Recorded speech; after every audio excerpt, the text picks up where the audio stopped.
You know that moment when the world tilts on its axis, and everything you've held back comes roaring out like a dam breaking? That's what it felt like when I picked up the phone last month, my hands still smelling of the fresh ink from the closing papers. Dorcas's voice was sharp as ever on the other end, demanding, entitled, like she was doing me a favor by calling. "Dad, I'm coming up to the lake house next weekend. Make sure it's stocked. And don't bother showing up unless you've got something useful to say." Before we continue, please subscribe to the channel and let us know in the comments section where you are listening from. Pull up a chair, folks.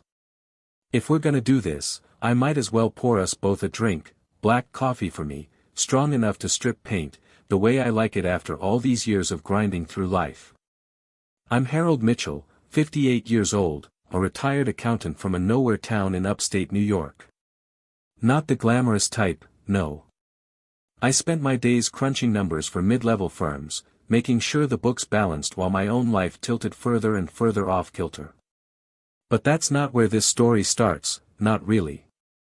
No, to understand why I did what I did, why I sold that goddamn lake house out from under my own flesh and blood, you've gotta go back with me. Back to the beginning of the end, or maybe the end of the beginning. It's all tangled up now, like old fishing line at the bottom of a tackle box. It was about 5 years ago when the cracks really started showing. My wife, Evelyn, God rest her soul, had passed 2 years prior from a cancer that snuck up on us like a thief in the night. We fought it hard, but it won, leaving me rattling around in our old colonial house with nothing but echoes and unpaid medical bills. Dorcas, our only child, was 32 then, living it up in the city as some hotshot marketing exec. She'd always been sharp, my girl, sharper than me, that's for sure. Got her mother's fire and my stubborn streak. But after Evelyn died, something shifted in her. Or maybe it was always there, and I was too blind to see it. I remember the first time she said it, clear as day. I'd driven down to the city unannounced, thinking a surprise visit might lift both our spirits. It was her birthday, and I'd baked her favorite lemon cake from scratch, the kind Evelyn used to make. Hands shaking a bit from the drive, I showed up at her sleek apartment building, buzzing the intercom with that lopsided grin I used to wear like armor. "Dad? What the hell are you doing here?" Her voice crackled through the speaker, laced with annoyance. No warmth, no, come on up. Just that edge, like I'd interrupted something important. "I brought cake, sweetheart. Happy birthday." A pause, then a sigh that hit me like a gut punch. "Look, I'm busy. I've got a client dinner. You should have called. You're just wasting my time showing up like this." Wasting her time. The words landed heavy, but I laughed it off, mumbled something about traffic and headed home with the cake uneaten, crumbling in the passenger seat. That was the start. From then on, every interaction felt like I was auditioning for a role in her life, a role I was failing at miserably. She'd only visit the old house if I proved my worth, as she put it once in a text. Prove my worth? To my own daughter. I'd text her pictures of the garden I'd tended, or the meals I'd cooked, hoping it'd lure her back. "Come see the tomatoes, Dorcas. They're ripening just like your mom used to love." Her replies were curt, busy. "Maybe next month if you fix up the place more." And the lake house? Ah, that's the heart of it. It was our family jewel, a modest 2-story cabin on Seneca Lake that I'd scrimped and saved for over 2 decades. Bought it back in '95 with every bonus and overtime check, dreaming it'd be our escape. Evelyn and I spent summers there with little Dorcas, teaching her to fish, to skip stones, to laugh without a care. After Evelyn died, I poured myself into maintaining it, painting the shutters blue like she wanted, fixing the dock that creaked underfoot. It was my sanctuary, my piece of her. But Dorcas? She saw it as her inheritance, her future vacation spot to impress her city friends. "When it's mine, Dad, I'm gutting it and turning it into something modern," she'd say offhandedly during rare calls. No offense, but it's dated. Assumed it was hers by default, like I was just the caretaker until she deigned to take over. I tried, God knows I did. I'd invite her up, offer to pay for her gas, her time off work. Just come for a weekend, dork. We can talk about your mom, remember the good times. But she'd brush me off, Dad, I don't have time for nostalgia. If you want me there, make it worth my while. Update the kitchen or something. Worth her while. Like I was a vendor pitching a deal. The loneliness crept in then, slow and insidious, like mold in the basement walls. I'd sit on the porch at the lake house, staring at the water, wondering where I'd gone wrong. Was it me? Did I spoil her too much growing up? Evelyn always said I was too soft, letting Dorcas get away with tantrums because I hated seeing her cry. Or maybe it was the city life, turning her hard and ambitious. Whatever it was, it ate at me. One night, about a year into this dance, I hit a low. I'd called her after a bad day, my arthritis flaring, the house feeling too big and empty. Dorcas, I miss you. Can we just talk? Her response. Dad, stop being so needy. I've got my own life. If you're lonely, get a hobby or something. Don't waste my time with this emotional crap. Click. She hung up. I sat there in the dark, phone in hand, feeling like the smallest man alive. That's when the anger flickered, not rage, not yet, but a quiet burn. I thought about all I'd sacrificed, the late nights working so she could go to that fancy college, the vacations we skipped to save for her tuition. And for what? To be treated like a nuisance. But I pushed it down, like always. Instead, I threw myself into volunteering at the local animal shelter. Yeah, that's right, the one Dorcas despised. She'd always hated animals, called them dirty and pointless. Why bother with strays when there are people starving, she'd scoff whenever I mentioned donating. But for me, it was a lifeline. Those mangy dogs and cats didn't judge, they just wagged their tails and let me pet them, filling the void Evelyn left. I started spending weekends there, walking the pups, cleaning kennels. It was there I reconnected with Frank. Frank Harlan, now there's a name that stirs the pot. He was Dorcas's best friend back in high school and college, the kind of loyal kid who'd drive her home from parties or help with her homework. They were inseparable until senior year at NYU. That's when it all blew up. Frank discovered Dorcas had been spreading lies about him, claiming he'd cheated on exams, stolen from friends, to climb the social ladder in her sorority. Worse, she'd fabricated a story about him harassing her to get him blacklisted from a job internship they both wanted. Frank confronted her, exposed the whole mess with emails and witnesses. Dorcas lost friends, her reputation took a hit, and she never forgave him. He's a backstabbing loser, Dad. If I ever see him again, I'll make him pay, she spat once over dinner. Me? I always liked Frank. He was a good kid, came from a rough home but worked hard. After the fallout, he moved back upstate, started a small tech repair business. We ran into each other at the shelter, he volunteered too, fostering rescue dogs. Mr. Mitchell, he said that first time, extending a hand, good to see you. Sorry about everything. We didn't talk about Dorcas much at first, but over coffee breaks, it came out. He wasn't bitter, life had moved on for him. Married now, with a kid on the way. But he remembered the lake house fondly from summers he'd visited as a teen. That place was magic, sir. If you ever think of selling. He trailed off, joking, but I filed it away. Months blurred into a routine of rejection. Dorcas's visits dwindled to none.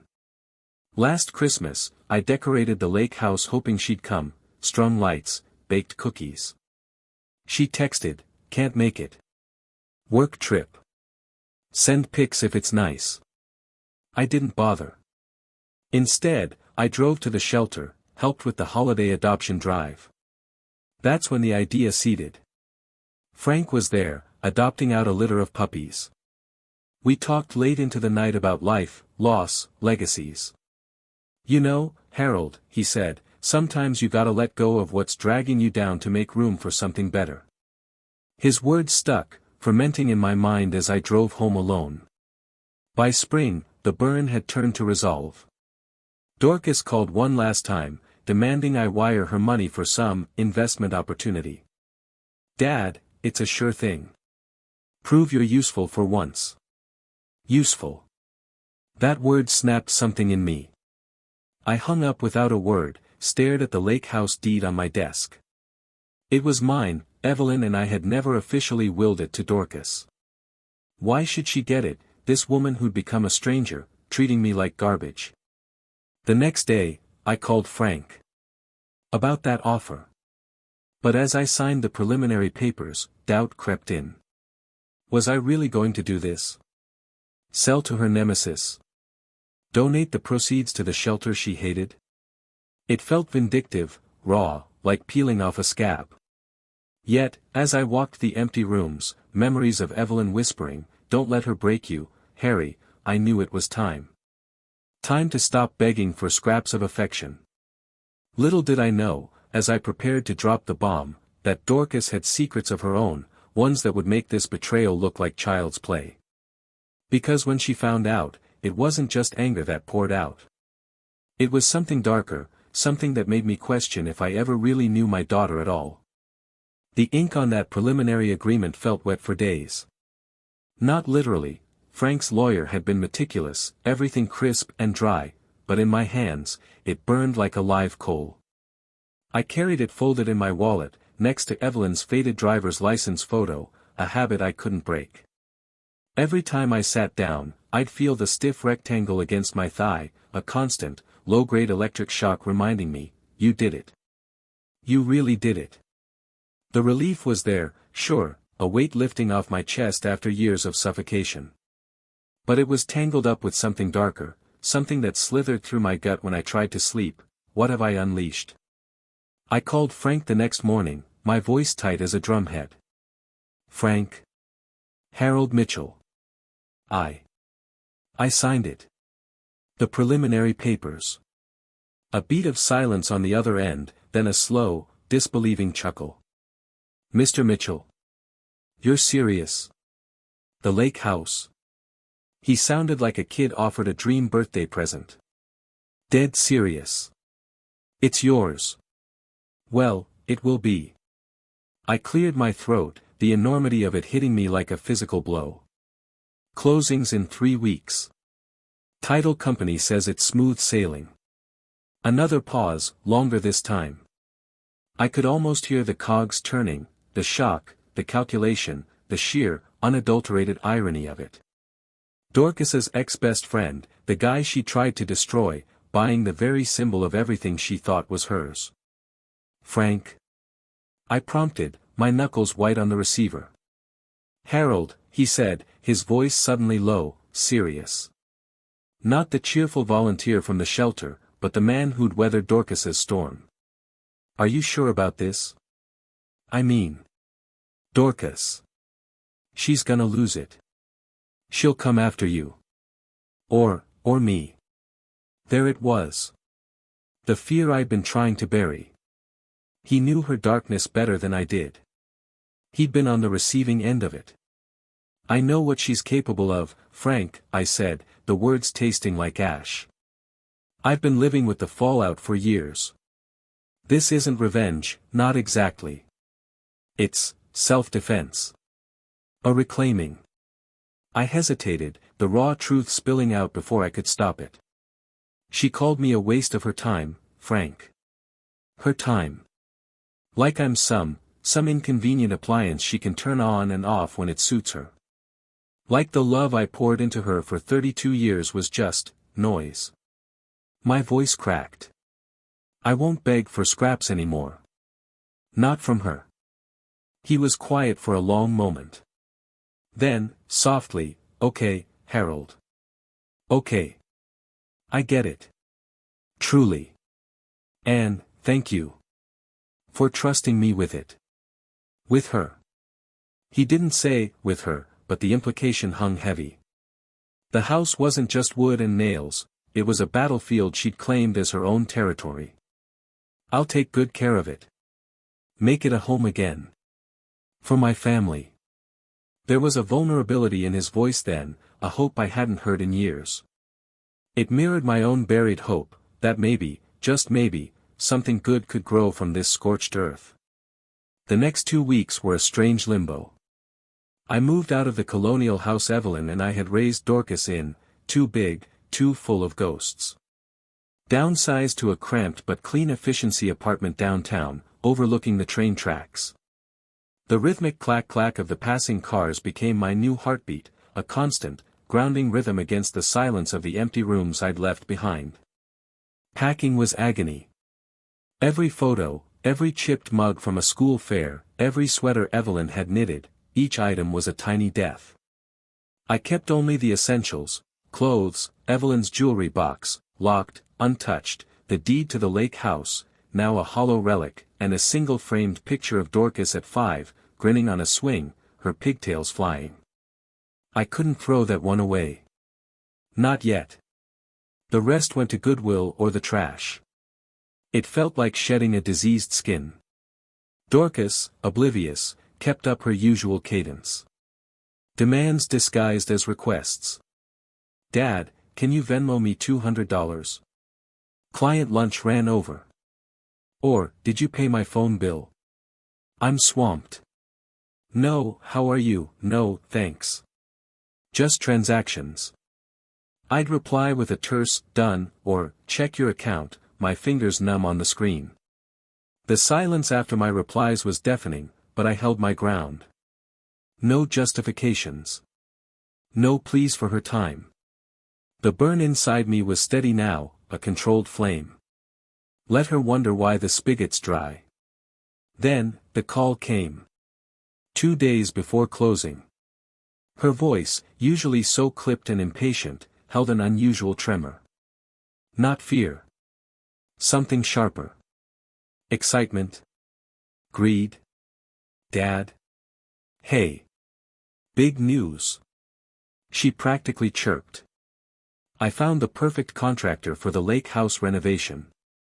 He's doing a model home on Keuka Lake, insane modern stuff.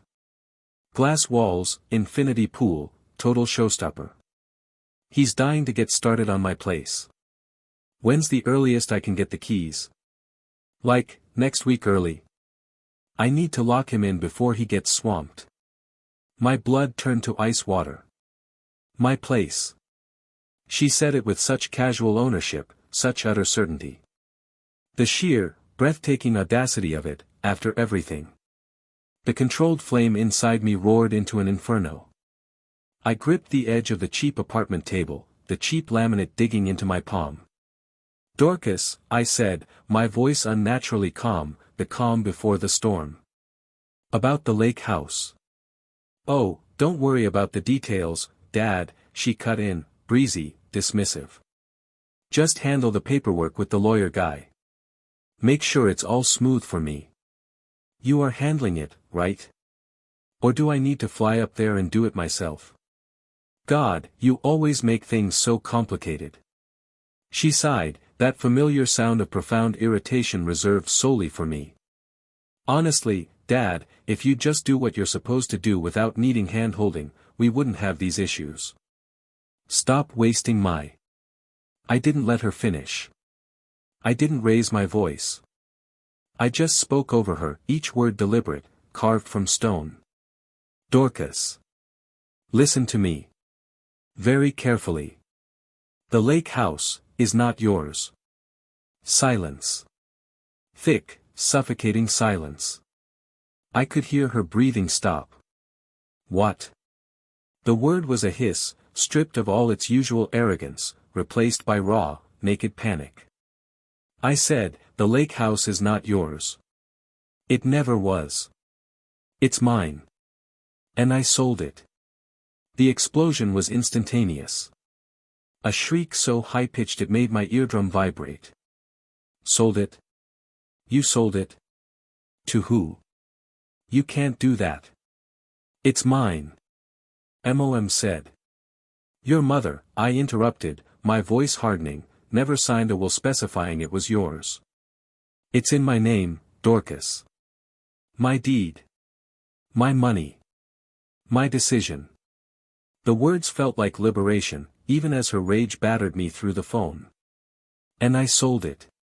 To Frank Harlan. The silence that followed wasn't panic. It was pure, unadulterated horror. A sound escaped her, a guttural, animal noise of utter devastation. Frank. Frank Harlan. That traitor. That liar. You sold it to him. Her voice cracked on the last word, raw with a venom I'd never heard, even at her worst. Why? Why would you do this to me? He'll ruin it. He'll destroy everything Mom&I. Everything you thought you owned by right. I finished coldly. He'll make it a home, Dorcas. For his family. Something you never did for me. The words hung there, brutal and true. She was sobbing now, but it wasn't sorrow. It was rage, pure and unfiltered. You're dead to me, Dad. Do you hear me? Dead. I'll sue you. I'll expose you. I'll tell everyone what a selfish, pathetic old man you are. You'll regret this. Frank will regret this. I'll ruin him all over again, and then I'll come for you. The threats tumbled out, vicious and specific, promising professional ruin for Frank, social annihilation for me. It was the outburst of a spoiled child denied a toy, but weaponized with the cold calculation of a woman used to getting her way through manipulation. Then, the line went dead. Not a click. A violent slam. I lowered the phone, my hand shaking. The apartment felt suddenly too small, the train tracks too loud. The victory I'd anticipated tasted like bile. I'd expected anger, yes. But the sheer, terrifying malice in her voice, the promise of vengeance, it wasn't just about the house. It was personal. It was war. The next day, Frank showed up at my apartment door. He looked pale, his usual easygoing demeanor replaced by tight anxiety. He held a manila envelope. Harold. I got a call. He ran a hand through his hair. From Dorcas. I didn't need to ask what she'd said. The look on his face told me everything. What did she threaten? Everything, he said quietly, stepping inside. He sank into the only chair, the cheap fabric groaning. Said she'd dig up old lies, tell people I cheated at NYU again. Said she'd go to my clients, tell them I'm unstable, that I stole from her. Said she'd make sure my business implodes. He looked up, his eyes haunted. She mentioned my wife. Said she'd make sure she knew what a loser she married. Said she'd get me fired from the shelter. He swallowed hard. She's not bluffing, is she, Harold? This is who she is now. I sank onto the edge of the narrow bed, the springs groaning in protest. The weight of what I'd done settled on me, crushing. I hadn't just sold a house, I'd thrown Frank into the path of a hurricane I'd foolishly underestimated. Frank. I'm so sorry. I knew she was cold, selfish, but this level of cruelty. I shook my head, shame burning my cheeks. I thought it was just me. I thought she'd just cut me off. I never imagined she'd go after you like this. Not again. He was quiet for a long moment, staring at the envelope in his hands. You know, he said finally, his voice low, back in college, it wasn't just the lies about the exam or the internship. That was bad enough. But there was something else.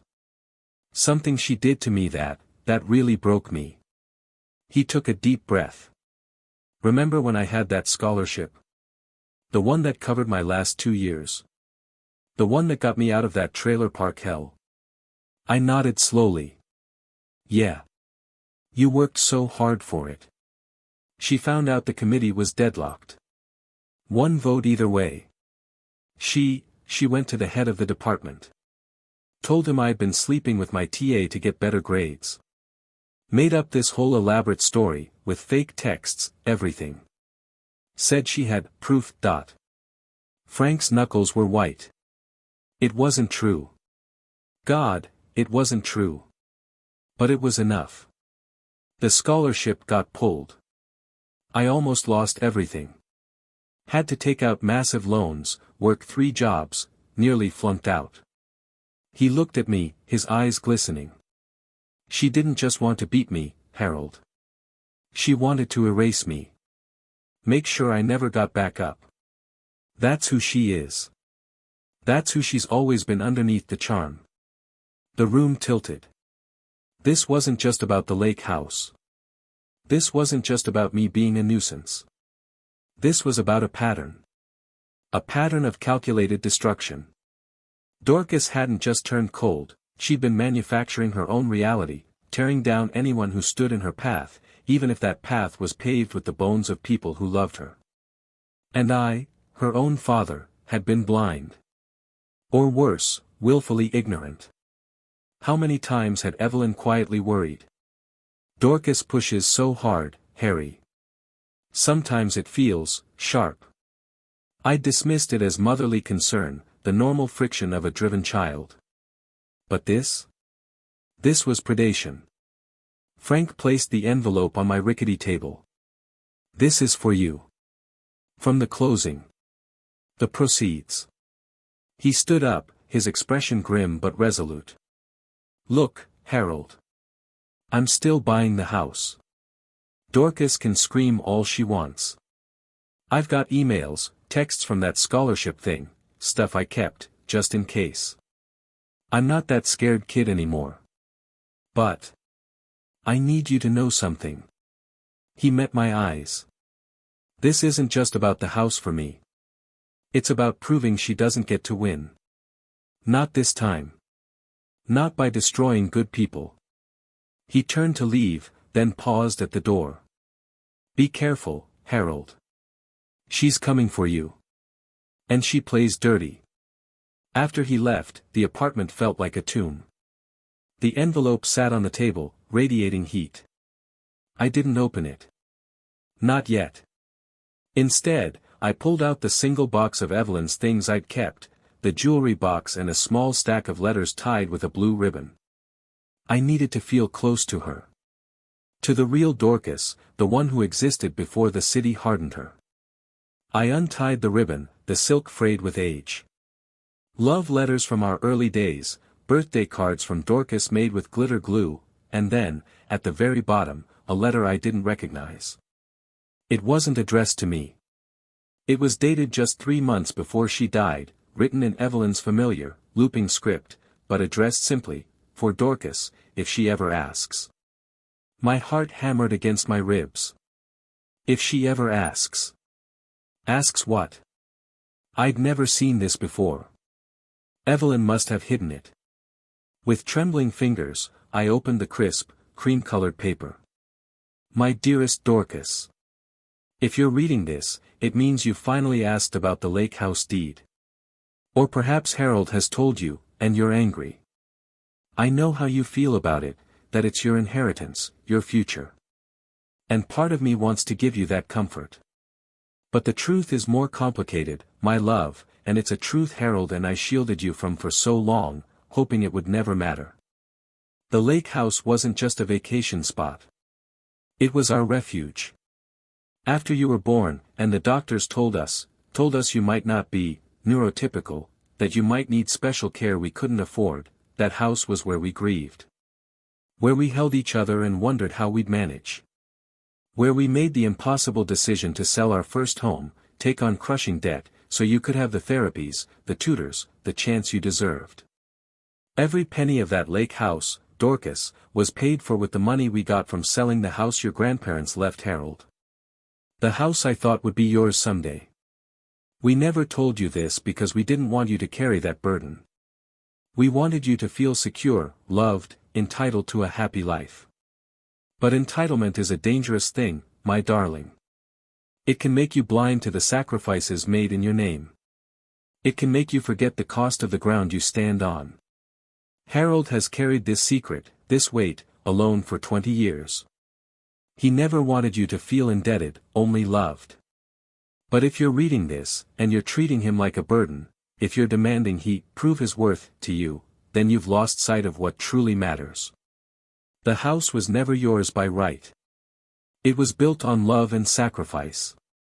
And if you don't see that, if you don't honor the man who gave you everything, even when it broke him, then you don't deserve the dust on its porch. With all my love, always, Mom. The paper slipped from my fingers. I stared at the words, the room blurring. Neurotypical. Therapies. Crushing debt. Dorcas had needed help. Special help. Evelyn and I had sold her inheritance to pay for it. I remembered the sleepless nights, the mounting bills, the constant anxiety, but I'd chalked it up to normal parenting struggles, the high cost of living. I'd never known.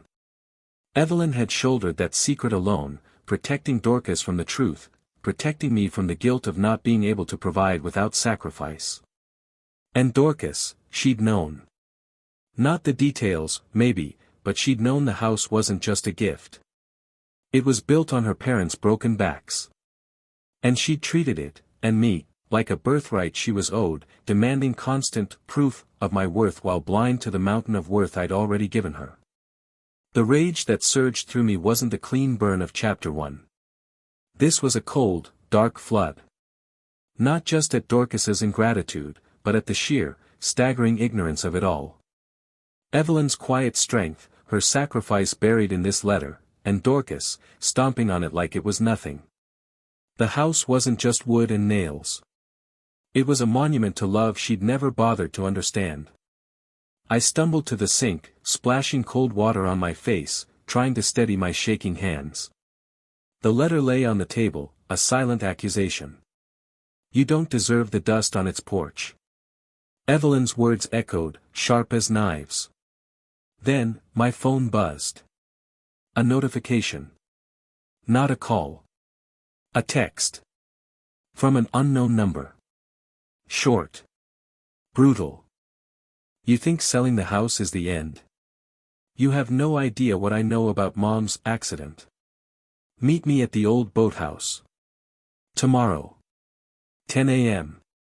Or Frank loses everything. And you'll wish you were dead. The world stopped. Mom's accident. Evelyn's car skidding on black ice, the accident that had shattered my life. Dorcas knew something. Knew something. The cold flood turned to glacial terror. What had my daughter done? What secret had she been hiding all these years? The letter from Evelyn lay accusingly on the table. The unknown number glowed on my phone screen. The boathouse where Evelyn taught Dorcas to swim, where we'd scattered her ashes. She knew about the accident. And she was coming for me. The night before the meeting, I didn't sleep.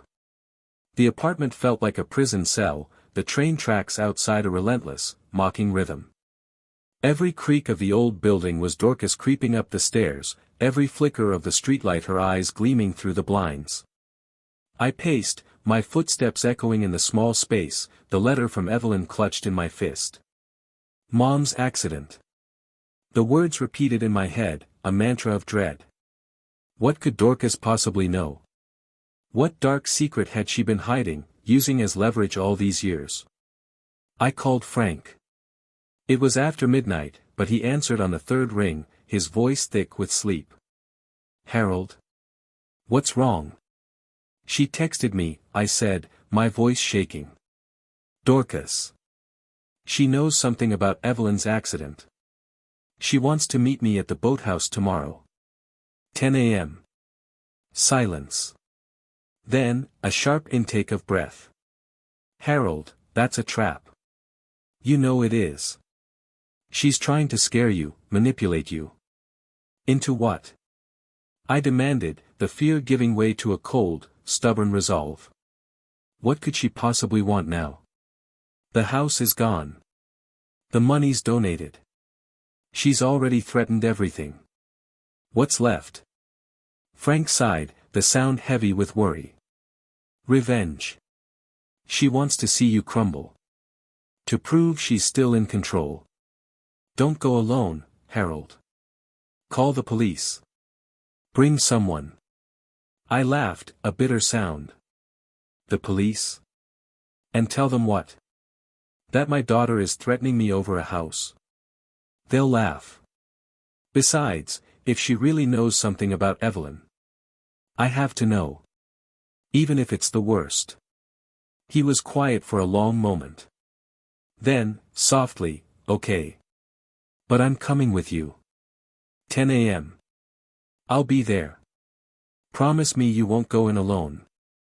I agreed, though I knew he'd have to hide. Dorcas wouldn't show if she saw him.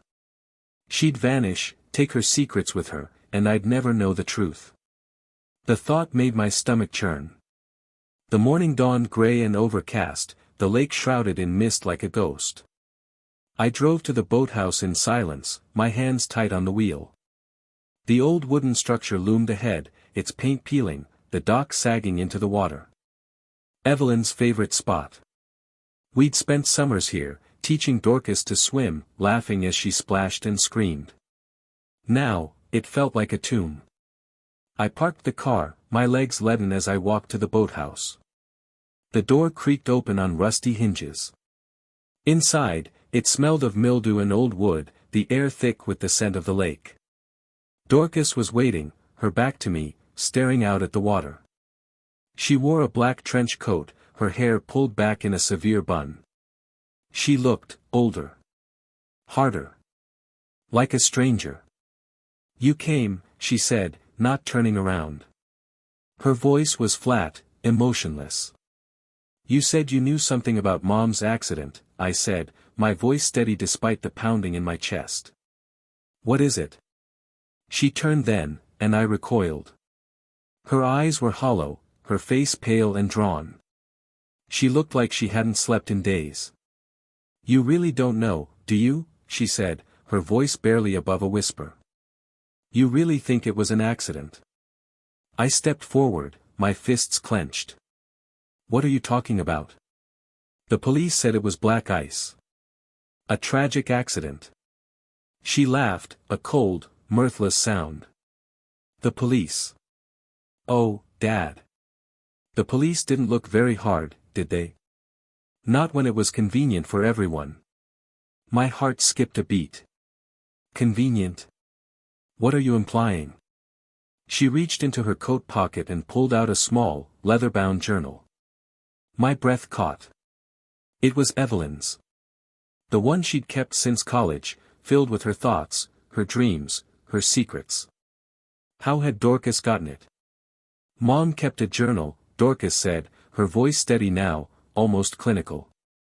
She wrote everything down. Every fear, every doubt. Every suspicion. She opened the journal to a marked page and held it out to me. Read it. I took it, my hands shaking. The entry was dated 2 weeks before Evelyn's accident. The handwriting was frantic, the words slashing across the page. Harold doesn't see it. He's too busy working, too tired to notice. But I see it. The way she looks at him. The way she lingers when he comes home late. The way she accidentally touches his arm, laughs at his jokes like he's the only man in the room. She's after him, Evelyn. She wants what we have. And he's too blind to see it. Too trusting. I'm terrified. Terrified she'll take him from me. Terrified I'll lose everything. I have to do something. I have to protect our marriage. Our family. I can't let her win. The words blurred as tears filled my eyes. She's after him. Evelyn thought someone was after me. Who? Who could she possibly mean? Dorcas took the journal back, her voice cold. You still don't get it, do you? Read the next entry. I flipped the page. The date was the day before Evelyn's accident. I confronted her today. The woman from his office. The one who's been flirting with him for months. I told her to stay away. To leave us alone. She laughed. Said Harold was flattered by her attention. Said he was bored with me. With our stale marriage. I lost it. I grabbed her arm, told her if she didn't back off, I'd tell everyone what a slut she was. She pushed me. I stumbled. Almost fell. She smiled. Said she wasn't afraid of me. Said I was pathetic. A washed-up housewife clinging to a man who didn't love her anymore. I left. I drove home. I couldn't stop shaking. What if she's right? What if Harold doesn't love me anymore? What if he leaves me for her? I can't lose him. I can't lose our family. I have to fix this. I have to make her pay. The entry ended there, the words trailing off into a scrawl of panic. My stomach dropped. The woman from his office. There had been someone, once. A coworker, years ago. A brief flirtation, nothing more. Evelyn had found out, confronted me, and I'd ended it immediately, assuring her she was the only one for me. We'd moved past it. Or so I thought. Dorcas's voice cut through my thoughts. Mom didn't have an accident, Dad. She was murdered. I stared at her, my mind reeling. What? That's insane. The police. The police didn't look into it because there was no evidence of foul play, she said, her voice rising. But Mom knew. She knew that woman. What was her name? Linda. She knew Linda was after you. And she confronted her. And then, the next day, Mom's car skidded off the road. On a clear day. No black ice. No reason. Just, skidded. She stepped closer, her eyes blazing. Don't you see? Linda did it. She arranged it. She made it look like an accident. And she got away with it. Because Mom was too afraid to tell the police the truth. Too afraid of what it would do to our family. I shook my head, denial rising like bile. This is a lie. A fantasy. You're making this up to hurt me. To justify what you've done. She laughed, a cruel sound. Am I? Then explain this. She pulled out her phone, scrolled through photos, and held it up. A picture of a woman, middle-aged, attractive, smiling, standing next to me at a work function. Linda. The coworker. The one from years ago. And in the background, partially obscured, was another figure. A man. Tall, dark-haired, familiar. Frank.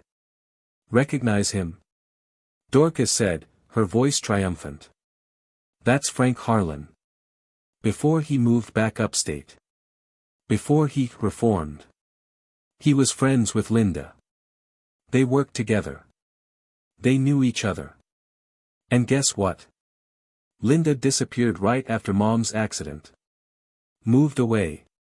Changed her name. But Frank? He stayed. He knew. He knew what happened. And he's been using you all along, Dad. Using you to get back at me. To get the lake house. To destroy me. The room spun. Frank? Impossible.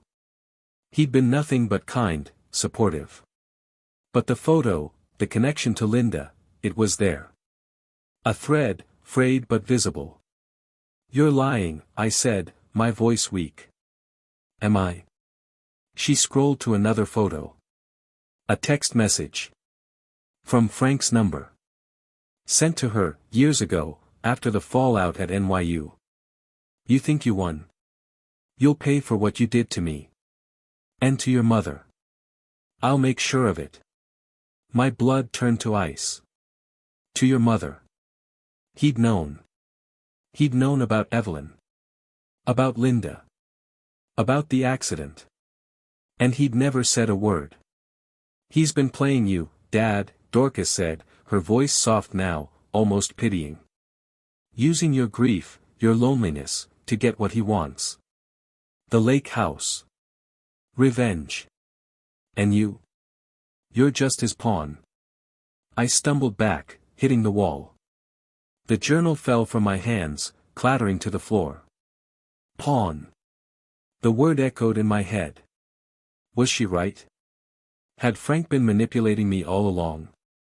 Had he known about Evelyn's death? About Linda? The door to the boathouse burst open. Frank stood there, his face pale. Harold, don't listen to her. She's lying. She's trying to. Save it, Frank, Dorcas said, her voice icy. I've got proof. Photos, texts, everything. You're done. He stepped inside, his eyes locked on mine. Harold, I swear. I didn't know. About Linda. About any of this. You lied to me, I said, my voice breaking. You knew about Evelyn. About the accident. And you never said a word. He shook his head, desperate. I didn't know. I swear. I found out later, after we met at the shelter. I put it together, but I didn't have proof. I didn't want to upset you. I thought it was better to let it go. To focus on the present.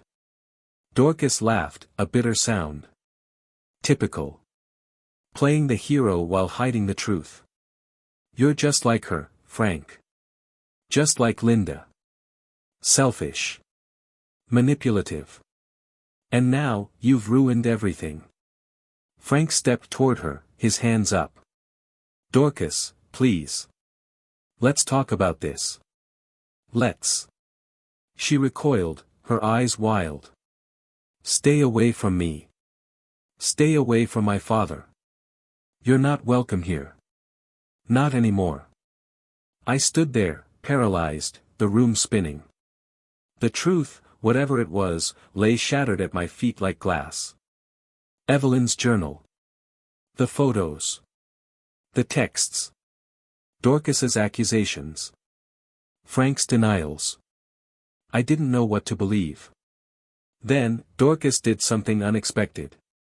She reached into her coat pocket and pulled out an envelope. She tossed it at me. It landed at my feet, the seal unbroken. Open it, she said, her voice cold. I bent down, picked it up. Inside was a single sheet of paper. A deed. To the lake house. Transferred from my name to Dorcas's, dated the day before Evelyn's accident. Mom signed it, Dorcas said, her voice steady. The day before she died. She knew she was in danger. She knew Linda was after her. After you. And she signed the house over to me. To protect it. To protect us. But you. You sold it. To Frank. The man who helped destroy me. The man who might have killed her. I stared at the deed, the words blurring. Signed the day before she died. Evelyn had known. She'd tried to protect us. And I'd undone it all. Sold her last gift to Dorcas, the one thing she thought would keep us safe. Why are you showing me this? I said, my voice hoarse. Because, she said, her eyes glittering, I want you to suffer. I want you to know what you've done. You've destroyed everything Mom built. Everything we had. And for what? For Frank. For some misguided sense of justice. You're a fool, Dad. A pathetic, gullible fool. And I hope you rot in hell for it. She turned and walked out, the door slamming behind her. Frank stood there, silent, his face a mask of guilt and confusion. I dropped the deed, the paper fluttering to the floor like a dead leaf. The truth, whatever it was, didn't matter anymore. The damage was done. The house was gone. Evelyn's legacy, shattered. And Dorcas? She was right. I was a fool. A fool who'd let his own grief blind him to the truth. A fool who'd sold his daughter's birthright to a man who might have been involved in his wife's death. I sank to my knees, the cold floor biting into my skin. The lake lapped gently against the dock outside, a soft, mocking rhythm. Evelyn's journal lay open at my feet, her words a silent rebuke. I have to protect our marriage. Our family. I can't let her win. She hadn't. We'd all lost. The days after the boathouse confrontation were a blur of grief, confusion, and a cold, burning resolve. I didn't leave my apartment. Didn't eat. Didn't sleep. Just sat on the edge of the bed, staring at the wall, Evelyn's journal open on my lap, the deed to the lake house crumpled in my fist. Dorcas's words echoed in my head, "You're a fool. A pathetic, gullible fool." She was right. I'd been so desperate for connection, for validation, that I'd blindly trusted Frank, ignored the signs, sold my daughter's inheritance to a man who might have been involved in my wife's death. But I wasn't a fool anymore. Not after this. Not after the truth had slapped me across the face like a cold, wet rag. I'd spent my life putting others first, Evelyn, Dorcas, even Frank, in my misguided attempt to atone for my perceived failures. But no more. It was time to fight back. Time to uncover the truth, no matter how ugly, and make those who'd wronged me pay. The first step was Frank. I couldn't trust him, but I needed him. Or rather, I needed the truth he might be hiding. I called him, my voice steady despite the rage simmering beneath. Frank. Meet me at the shelter. Now. He arrived an hour later, looking haggard, his eyes bloodshot. Harold, Save it, I said, cutting him off. I've seen the photos. The texts. The deed. You knew about Evelyn. About Linda. About the accident. And you never said a word. He sighed, running a hand through his hair. I didn't know for sure, Harold. Not until later. After we met at the shelter. I put it together, piecing together rumors, old gossip. But I didn't have proof. And I didn't want to upset you. I thought it was better to let it go. To focus on the present. I stepped closer, my voice low and dangerous. You thought it was better to let a murderer walk free? To let my daughter suffer all these years, thinking her mother died in a tragic accident? To let me live in ignorance, selling the one thing that might have mattered to Evelyn? He flinched, his gaze dropping. I'm sorry, Harold.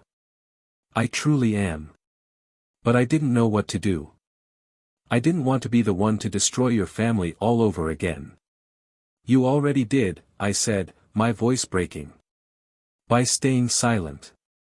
By letting Dorcas think I betrayed her. By letting Linda get away with it. He looked up then, his eyes pleading. What do you want me to do, Harold? Tell me, and I'll do it. I stared at him, the truth crashing over me like a wave. He wasn't the enemy. Not entirely. He was a man who'd made mistakes, who'd stayed silent out of fear, out of guilt. But he could still help. He could still be the key to unlocking the truth. I want you to help me find Linda, I said, my voice steady. I want you to use your connections, your resources, to track her down. I want to confront her. I want to know the truth. And if she's guilty, I want her to pay. He nodded, relief washing over his face. Okay, Harold. I'll do it. I'll find her. I swear. The next 2 weeks were a whirlwind of investigation. Frank used every contact he had, every trick in the book, to track down Linda. She'd changed her name, moved to a small town in Vermont, and was living a quiet life as a real estate agent. But she hadn't changed enough. The trail was there, faint but visible, leading us to her doorstep. Dorcas, meanwhile, had gone silent. No texts, no calls, no threats. It was as if she disappeared, retreating into her anger and hurt. I didn't blame her. I'd betrayed her trust, sold her inheritance, and now I was chasing ghosts. But I had to do this. For Evelyn. For Dorcas. For myself. When we finally found Linda, she was nothing like the woman in the photos. She was older, heavier, her hair streaked with gray. But her eyes were the same, cold, calculating, unrepentant. She invited us inside, her smile fake, her handshake limp. "Mr. Mitchell," she said, her voice smooth. "Frank. What a surprise. To what do I owe the pleasure? I didn't waste time. You know why we're here, Linda. Evelyn's accident. The day before she died, she confronted you. She knew you were after me. After our marriage. And then, she died. On a clear day. No black ice. No reason. Just, skidded. Her smile didn't falter. That's a tragic story, Mr. Mitchell. But I don't see what it has to do with me." I pulled out Evelyn's journal, the entry dated the day before her death. "She wrote about it, Linda. She wrote about confronting you. About you pushing her. About you threatening her. She knew you were involved. And now, so do I." Her eyes flickered, just for a moment, before she regained her composure.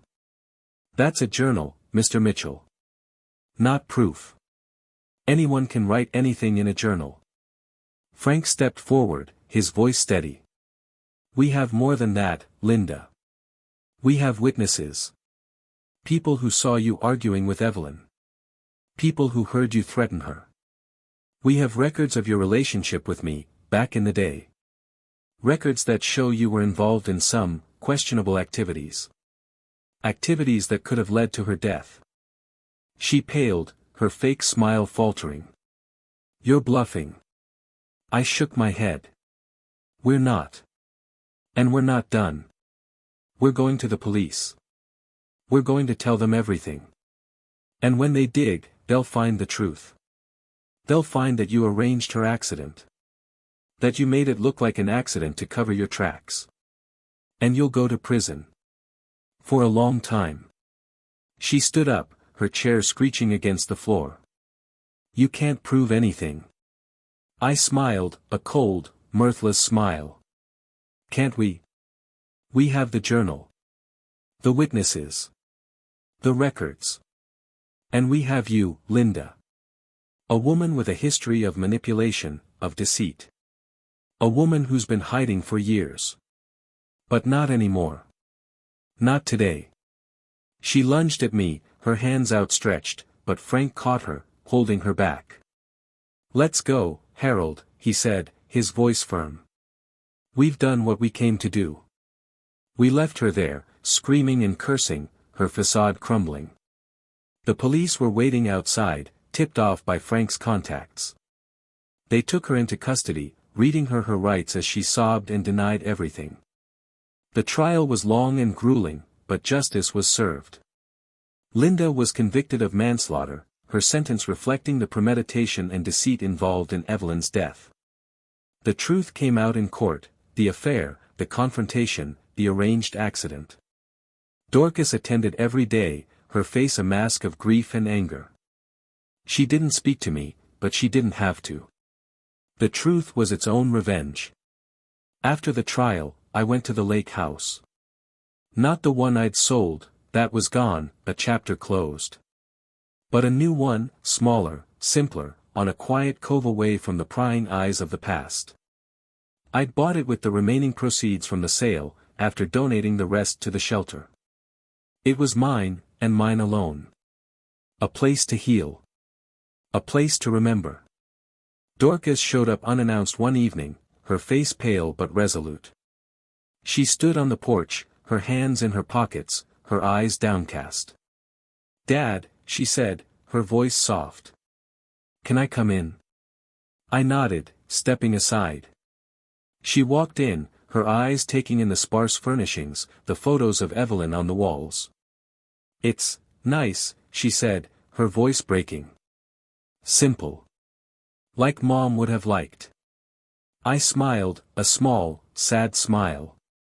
She would have. She always loved the quiet places. She sat down on the couch, her hands clasped in her lap. I'm sorry, Dad. For everything. For the way I treated you. For assuming the house was mine. For not seeing how much you've suffered. I sat down next to her, taking her hand in mine. You don't have to apologize, Dorcas. I should have been honest with you. About the house. About Mom. About everything. I let my fear of losing you keep me silent. And it almost destroyed us. She looked up, her eyes glistening. It did destroy us, Dad. But we can rebuild. Together. I nodded, my throat tight. Together. We sat there for a long time, the lake lapping gently outside, the past finally laid to rest. The truth had set us free, and though the scars would remain, we were healing. We were family. And this time, we'd do it right. A year later, the lake house had become our sanctuary. Dorcas visited every weekend, bringing her own children, my grandchildren, to swim in the lake and build sandcastles on the shore. Frank, exonerated and redeemed, became a regular visitor, his friendship with Dorcas tentative but growing. The shelter thrived, the donations from the lake house sale funding a new wing in Evelyn's name. And me? I found peace. Not in the house, not in the money, but in the truth. In the knowledge that justice had been served, that the guilty had paid, and that my family was whole again. One evening, as the sun set over the lake, Dorcas and I sat on the porch, watching the children play. She turned to me, her eyes serious. Dad? Yes, sweetheart. I'm pregnant. I smiled, my heart swelling. That's wonderful, Dorcas. Wonderful. She leaned against me, her head on my shoulder. Thanks, Dad. For everything. For not giving up on me. For fighting for us. I put my arm around her, the past fading into the distance. Always, sweetheart. Always. The lake shimmered in the twilight, a mirror reflecting the sky. And in that moment, I knew, this was the real legacy. Not the house, not the money, but the love we shared, the truth we'd uncovered, and the future we'd built together. Thank you for spending your time with my story. Feel free to share your thoughts or reactions in the comments, I'd love to hear from you.